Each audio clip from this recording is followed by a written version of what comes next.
Hello and welcome to the Sandpiper Pest Control Show. I'm Jesse Krisky. This is the Evergreen Media Network, and joining us today on the Sandpiper Pest Control Show, the CEO of Sandpiper Pest Control, Joel Stout. Hi, Joel. How are you? Good morning. Good. All right. Also joining us today, Route Supervisor at Sandpiper Pest Control, Ryan Blankenship. Hey, Ryan. Good morning. Good morning. Good morning. All right. Thanks for joining us today, gentlemen. Now we're here to talk about fleas and rats. It's not a subject that 100% of the population want to talk about, but it's something that everybody needs to hear about. This is very important. Flea season. Joel, is there a flea season?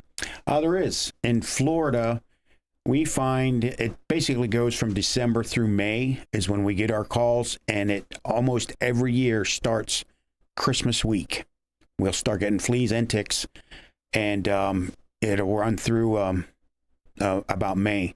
And the reason is that fleas are most active in our winter with temperatures in the 70 degrees.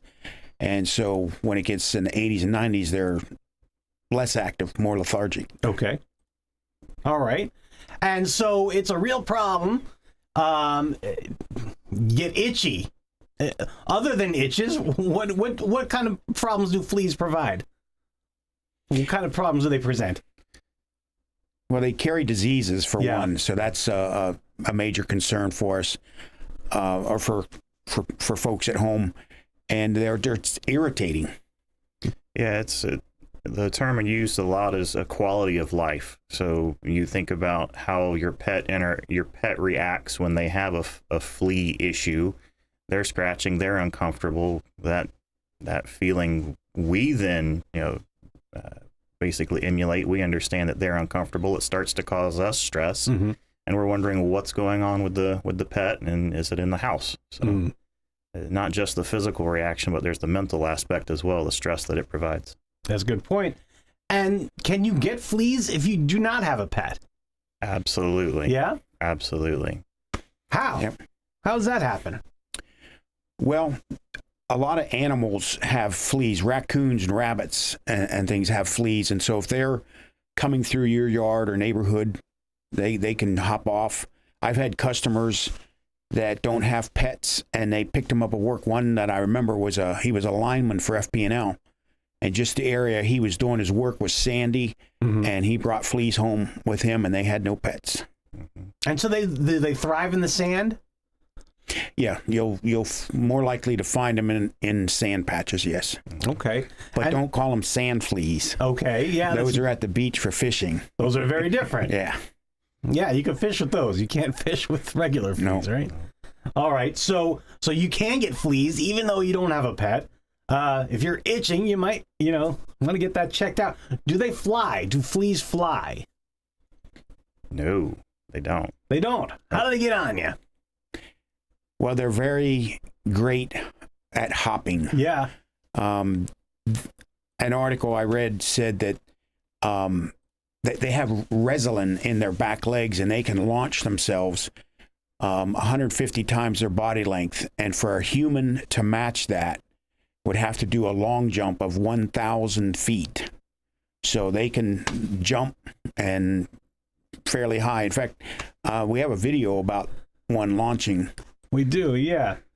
So it's going to launch, and unlike humans, they use kinetic energy, right? We got to pull back and then push forward. How do fleas do this?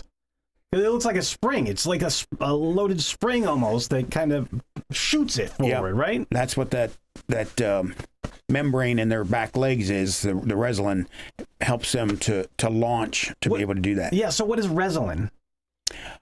Well, I don't know. I just know it's in a flea, and that makes them jump real good. And that's what does it.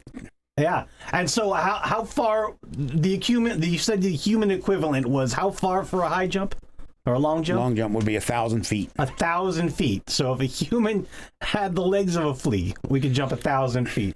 Yeah. That's amazing. That really is. And so if you have fleas and you're bombarded with fleas, there's a certain life cycle of fleas. I don't know if you guys want to talk about the life cycle of fleas. Yeah, Ryan. It's actually really interesting. They go through several different stages in their life. The female, in taking in a blood meal, uses part of that meal to lay eggs. Okay. Those eggs hatch into the next instar stages. There's the larvae, pupae, then and the adult. pupae, and to the adult. Most of those stages are able to be impacted by our treatments, as far as the trying to take care of the issue from a pest control standpoint. But one of them is really difficult. In fact, you can't really penetrate it. That's the pupa stage. So we have to get them to get out of that stage into their next stage of life before we can really impact them. That's why it's a multifaceted treatment for fleas. Okay. And we see the life cycle on the screen here. If you're watching on YouTube or whatever, you can see it. Is the pupa stage, is that the stage where it looks kind of like a worm? Yes. Okay. Yep.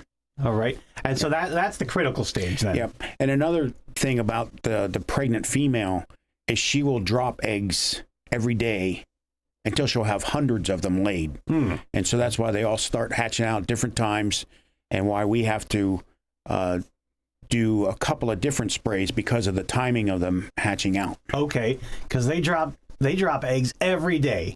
That's incredible. And so what is involved in the treatment of fleas?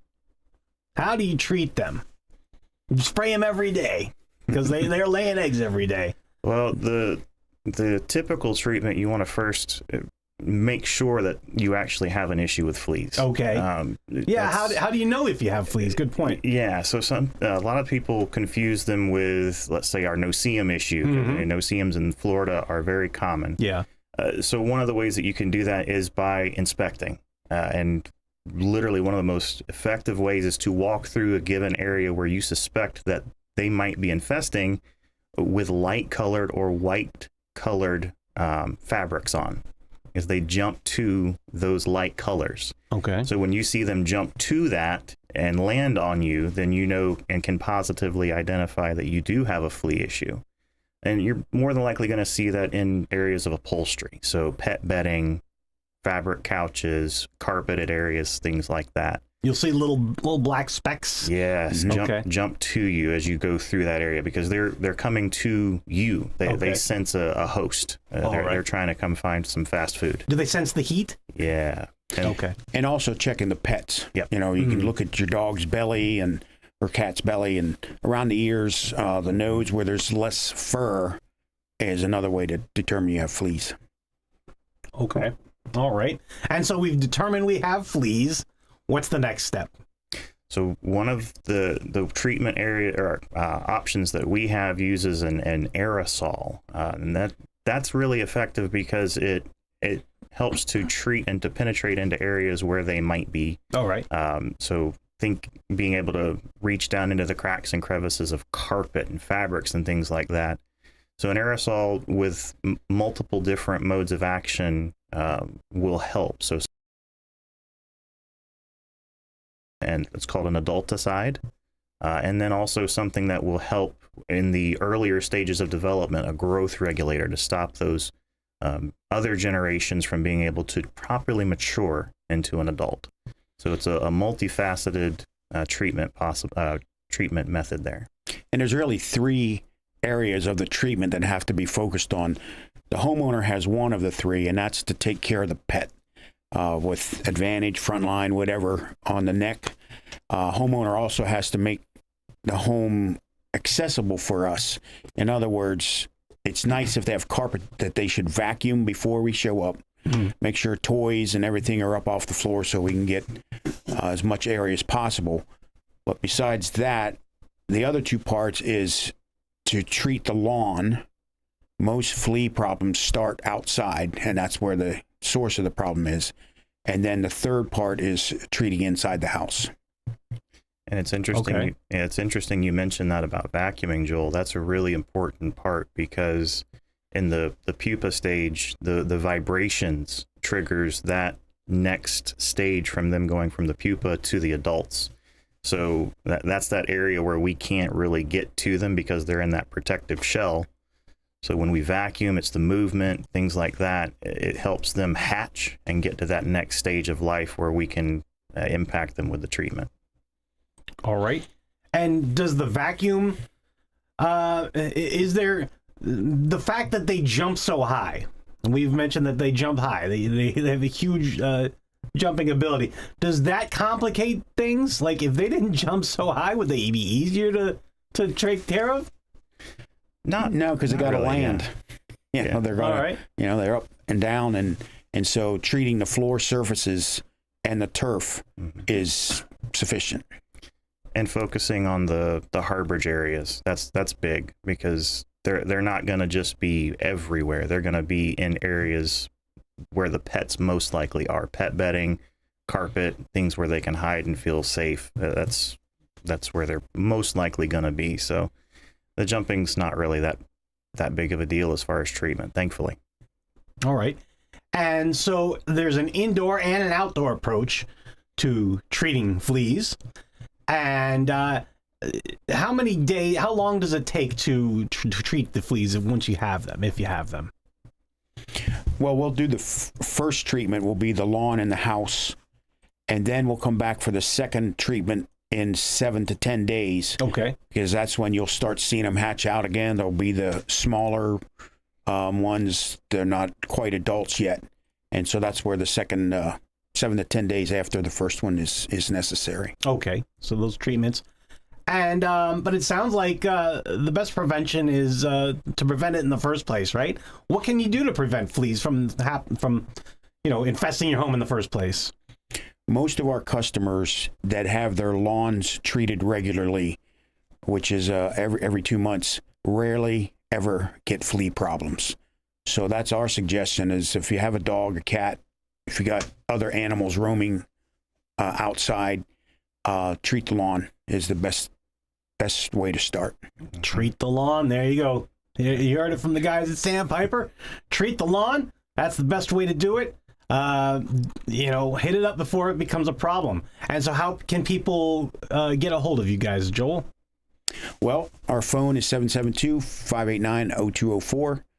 Our website, sandpiperpestcontrol.com. All right, very good. Sandpiperpestcontrol.com. That's a lot on fleas. And when we come back, we are going to talk about rats. Rats are a problem in Florida. We've got rats left and right. So you can't have them in your home either. So we'll come back. We'll talk about rats with the guys from Sandpiper Pest Control. This is the Evergreen Media Network.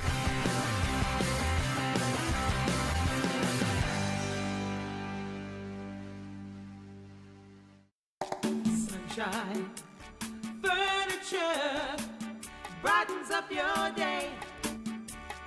At Sunshine Furniture, our 35,000 square foot showroom is filled with the largest selection of in-stock coastal furniture on the Treasure Coast. Dining and bedroom sets, occasional tables, sofas, sleeper sofas, love seats and chairs in all the latest styles and colors from Tommy Bahama, Lexington, Hooker, Riverside, Universal, Four Seasons, Braxton Color, and Capri. We're the outdoor furniture experts and have hundreds of styles of any patio furniture you need, including a gallery of Berlin Gardens and Pollywood. We're having a big January clearance sale, including all pictures, lamps, and accessories half price. Sunshine Furniture, 1295 US 1 in Vero Beach, next to Planet Fitness. Family owned and operated since 1991. Don't forget to visit our outlet and sales store directly across the street and visit our website at sunshinefurniturecasual.com.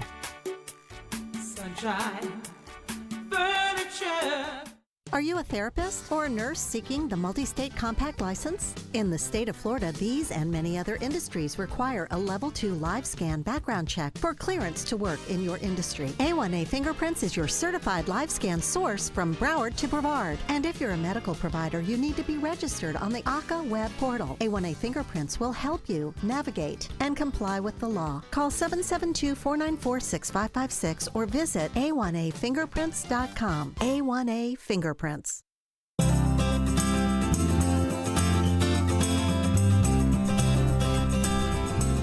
Hello, welcome back. This is the Evergreen Media Network, and this is the Sandpiper Pest Control Show. We've got Joel Stout and Ryan Blankenship, and we are talking rats. We have rats in Florida. You think rats, you think New York, but we have them in Florida too. Joel, what kind of rats do we have in Florida? Well, there's two kinds, the Norway rat and the roof rat. And the roof rat is the much more common one. And when you think roof, you're up high. So roof rats are excellent climbers. And Norway rats tend to stay on the ground. And as far as mice, there's not many mice in Florida. Not many mice, huh? No. Okay. So it's mostly roof rats. Yep. And these are the climbers. These are the ones you got to worry about here in Florida. And we have a video of how good these guys climb. This really is amazing here. So we're going to go to this video. Just watch how well this thing can climb up. This is on a stucco wall. If you're listening on the radio, it's on a stucco wall. 90 degrees, it looks like. Perpendicular to the ground. Straight and it's up. just climbing straight up this stucco wall. There's even a little thing that's designed probably to keep rats out. It's Yeah, the decorative edge there for the contracting as they built it. But yeah, he climbs right up and over it. yeah, it doesn't even phase him. And So stucco's not going to keep these guys from climbing up the walls there, huh? No, that gives us a good idea about what we're up against as far as how they're able to get into different structures. Yeah, I'd say so. Man, and so what can you do to keep them from climbing like that? You're not going to be able to stop them from climbing. Yeah. But the best thing to do is to limit entry points, especially into your home. All right. So there's common areas where we look at for pest or for rodent entry points, weak spots in the soffit, HVAC lines coming from the condenser into the home. Those are big areas. Roof transitions. You've got different areas on the roof, stacks and ends with the roof line. Those are the big areas where we watch for rodents to get in. Even around garage doors, they can slip in underneath a garage door, as I've found out recently at my own home. So they're very adept at being able to get into small spaces. So an inspection is key. Yeah, they actually can get in through a very small hole. I've read that if a rat can get its nose through a hole, he can get his whole body through because they can collapse their bones and right on through. So like the size of a dime, they can get through. Wow, that's incredible. And they can chew. Yes. They can chew. Yeah, their teeth are harder than steel. The tungsten strength is 5.5, and steel is 4 point something. Wow. And so the only thing you can really do kind of is put these mesh steel, barriers up, Yeah. right? Yes. So what are we looking at here? So this is a good example of exclusion. Okay. And you think about, as a pest control company, we're not going to come in as a carpenter or a contractor or a handyman and try and aesthetically pleasing. It needs to be functional to keep the rats from coming inside to the structure that they're infesting. So the biggest thing here is limiting the entry into the home, a physical barrier stopping them from being able to get in that would make them go elsewhere, because they're going to go where they're most comfortable, edges, dark areas, things that they can feel safe in. And if we limit that, or at least make it painful for them to try and get into, it's going to help keep them out and make them go elsewhere. And something homeowners can do to help the problem is to keep the trees trimmed away from the house. If branches or palm fronds are touching the house or just close, the rats will use them as a bridge and they'll jump right onto the roof or wherever. So keeping trees trimmed away from the house, keeping clutter out of the yard are all things that homeowners can do to help themselves. And if you live on the water, lake, river, you're more likely to experience rats sometime or another. Okay. And so you're more likely to get the roof rats? Yes. Or all types of rats? All types of rats? Both, but the roof rats are by far the biggest problem. Okay. And so we've got a picture on the screen here. It looks like 3 different types of rats. What Yeah. types of, what are we looking at here? Yep, we got the two rats, the Norway and the roof rat there up top, and Okay. then the third one on the bottom is the house mouse. The house mouse. But there are no mice in Florida. Not No, very there's few. common. Okay, They there's are few. here, but Yeah. All right. And so, but mostly the roof rats. Yeah. They're the real problem. And so you can tell you have a roof rat by the droppings they leave behind, right? I learned this in a past house that I own too. Yeah. Yes. Rat droppings. So, so there you can kind of tell the roof rat has like little black pellets, it looks like. I don't know if you can describe that. The Norway rat, the pellets look bigger, Mm-hmm. and the house mouse smaller. and if you go up to your attic and you see the rat droppings around, you can tell if the problem is active by if they're dried out. If the droppings are dried out, it's probably an ancient problem. But if they're moist and seem fresh, then you likely have a current problem. All right. Mm-hmm. Yeah. You can also tell, and again, this is taking proper safety precautions, but if you smell an odor, their urine is it has a very strong scent to it. So that can be a giveaway as well. Yeah. And obviously if you see one, for sure. But those signs, seeing the droppings, the smell of the urine, and then they'll shred material and things for nesting material. So you can see chew marks and different things like that as a byproduct. I came face to face with a couple of rats last week. I was doing a termite inspection and went up in someone's attic. And usually we don't see live ones, but to my right, there was two of them. They were plump and healthy and staring me down. So they had us come back and do an exclusion and an elimination for them. Oh, But it got man. my attention. Before I learned of you guys, I had a house in Port St. Lucie. This was years ago, and it was infested. And when I pulled back the drop down to go up to the attic, a rat jumped up and over my shoulder, and it freaked me out. I had that experience too. Is that right? Yeah.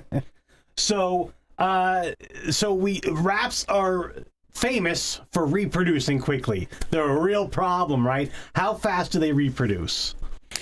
Generally, they'll start at an early age, and will reproduce about every 9 weeks, and they'll have anywhere from 6 to 12 pups in a litter. Oh, great. And once that one's born, about 3 to 4 months, 9 weeks later, there's another one on the way. Yeah. So statistically, it's I read this that if a male and female, two rats begin, a year later there will be over 1,000 rats in the house. Oh my goodness. Ah, that's bad news. That's bad news. So you got to call Sandpiper Pest Control. If you see one rat dropping, is one rat dropping mean you have rats? It doesn't necessarily mean a full-blown infestation, but it does mean that one has been there recently. So it's best to have an inspection done and at least take some preventative measures to either exclude potential entry or to eliminate any activity that might be observed. Yeah. And often you'll hear scurrying up in the attic, or sometimes people's cat or dog have a sense and they're just sitting there staring Yeah. Yeah, the pets are really one of the big ones that people tell us is they'll say, well, my dog or my cat is pawing at this area or whimpering at a certain area in the ceiling. Manufactured homes, mobile homes, that's a big one, is that they'll be pawing at the floor in those areas where they're hearing things or smelling things. So the pets are one of the biggest indicators of an issue. Oh man, it's good to have dogs. It's good to have pets. Yep. Bad to have rats, and they're smart too. I'm going to show you this video here real quick. The world's smartest rat. What's going on here? Well, there's a trap there, and it's got the bait on it. It's set. And so this rat is very cautious. So now he disappears off the screen. He brings back a stick, and he sets the trap off. So there's no... They can learn to set the trap off with a stick. And then he walks off with his free food. Yep. That shows what we're up against. Yeah, so how did he catch these guys? Gotta change it up on them. If they're used to one thing, like the shape of a trap, then you deploy a different one. It's just something that they're not familiar with. They're still going to be cautious about it, but you can at least get the upper hand by introducing something new that they're not aware of. And sometimes we'll put traps out and not set them. We'll put the bait on, and then the rat gets used to coming and swiping it, and then maybe the fourth night we'll set it, and we got them. Yep. There you go. All right. Well, that's why they pay you guys. Call Sandpiper Pest Control. Get rid of the rats. Get rid of the fleas. SandpiperPestControl.com. And what's the phone number? 772-589-0204. Very good. All right. Sandpiper Pest Control. Joel Stout, Ryan Blankenship. Thanks for joining us today. Thanks for having us. All right. And thanks for watching. Thanks for listening on the Evergreen Media Network. I'm Jesse Kriski. Take care.